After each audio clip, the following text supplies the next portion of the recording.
Crackdown, a game that has two very different versions that existed in history. Pre-release, it was Microsoft's Zone of the Enders. It was simply a Halo 3 beta delivery mechanism in the eyes of many gamers. Then post-release, it became a different story. A massive city run by various gangs in a future where a group called the Agency dispatched superhero agents to go out and fight them head on. Soon after its release, all of the hallmarks Crackdown was known for would infect anybody who actually gave it a chance. It grew far beyond the mere bonus that shipped with the Halo 3 beta. You have things like kills for skills, the hum of agility orbs, and transforming vehicles are all embedded into the minds of anybody who played the original game. A sequel followed, but it was a massive letdown despite adding 4-player co-op, and it seemed the simplicity and feel of the original would never come back. It took a very long time. A reveal here and a cloud there, but finally Crackdown 3 is here thanks to Sumo Digital. Right away I'm going to go a different route and discuss some of the things I think are a bit of a step down from the original game. One of my favorite elements of the original game were the agency vehicles. Each one of them were very unique, and even at level 1, your driving skills would level up and the transformed states of each of those vehicles was always a satisfying moment of gameplay. Crackdown 3 opts for an all-in-one agency vehicle with a very futuristic look. This one vehicle now transforms into 3 different forms as the driver level increases. The 3 vehicles aren't bad per se, but I missed the real-time transformation each vehicle brought to the table. I was excited about maxing out my driving level just to see how different each of the 3 vehicles looked, and that entire aspect is gone completely from Crackdown 3. My only other real complaint is something that's a bit tougher to explain. Agility orbs and stunt circles were 2 aspects of the original game that once again became beacons for players to follow into the city. In the original game, everything from the player's starting point, the drive into the amusement park, it all felt very carefully constructed. Each agility orb and stunt circle in the world felt very carefully placed. Their placement felt like the perfect balance between player freedom and just the right amount of teasing of what you can't reach just yet.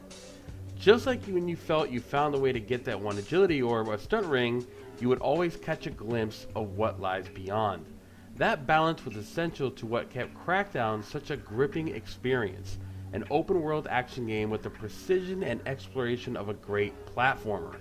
The platforming is what truly made Crackdown stand above other open world GTA clones at the time. Crackdown 2 was a massive letdown because it failed at maintaining that balance. Crackdown 3 does a far better job at coming close, but it doesn't quite have that same special balance between platforming precision and the tease of the next level of agility to obtain. Stunt circles follow a similar trajectory as well. In the outer edges of the city when you first begin your campaign, agility orbs can sometimes feel like they were just chucked like dice across the environment.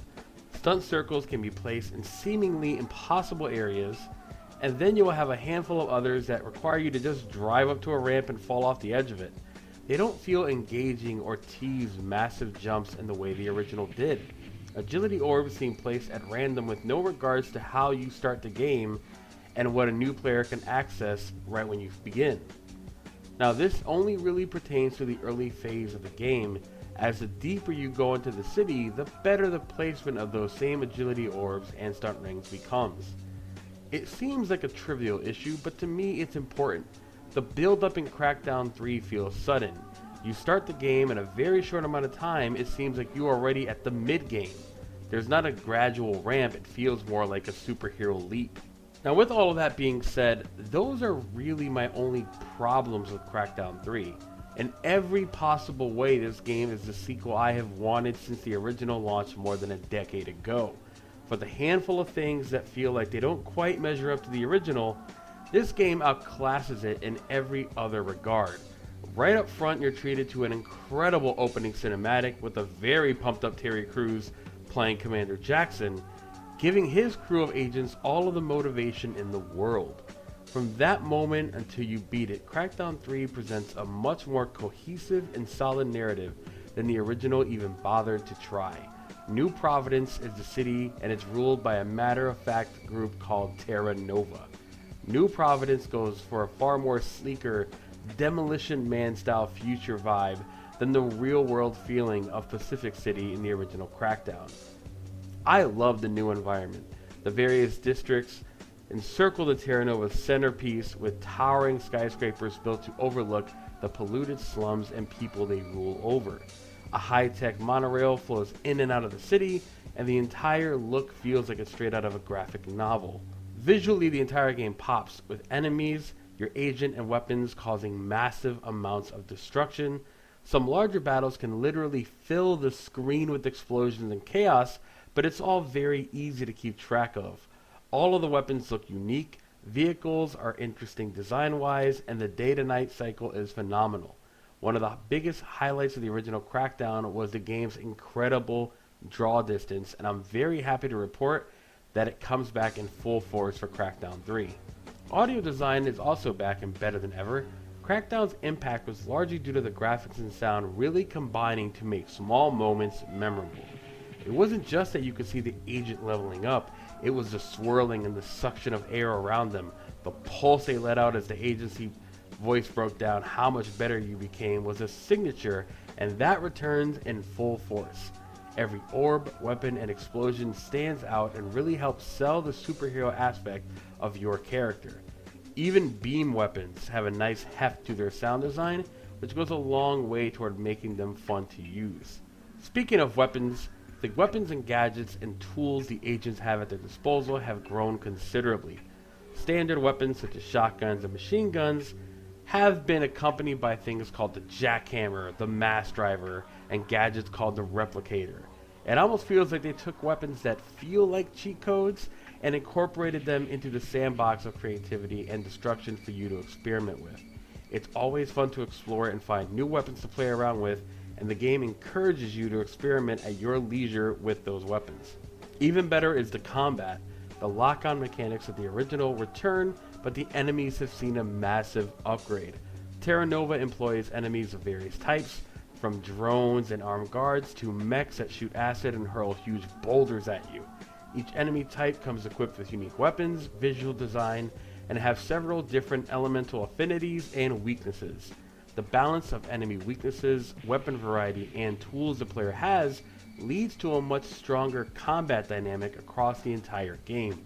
Most times in Crackdown, you can merely jump right next to a boss and roundhouse kick them to death and be on your merry way, but that's just a little bit harder to do in Crackdown 3. Even the bosses you hunt down are varied and different. Everything from a two-story mech to a hostile AI with an army of robots doing her bidding.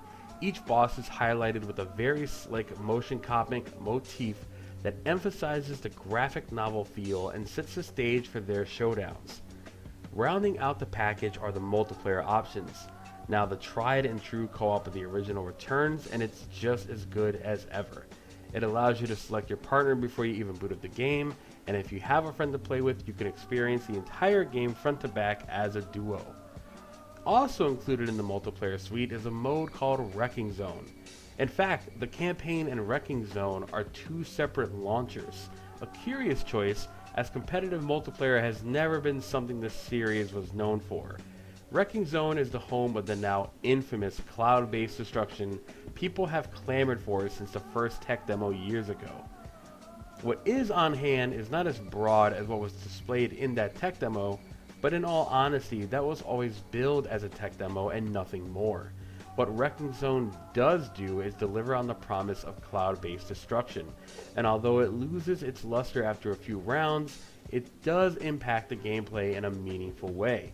It's a far better idea and mode than the competitive multiplayer Crackdown 2 tried to implement, but it still doesn't compare to the campaign in terms of lasting power, despite the fun I've had with it. The omission of any kind of party system was baffling, but as of this writing, they have been addressing it, and it will be coming soon via an update. Wrecking Zone is a novel idea, but not one that will last for any length of significant time. Crackdown will always be a series centered around its non-linear campaigns and the creativity the toolset gives players to be their own brand of superhero.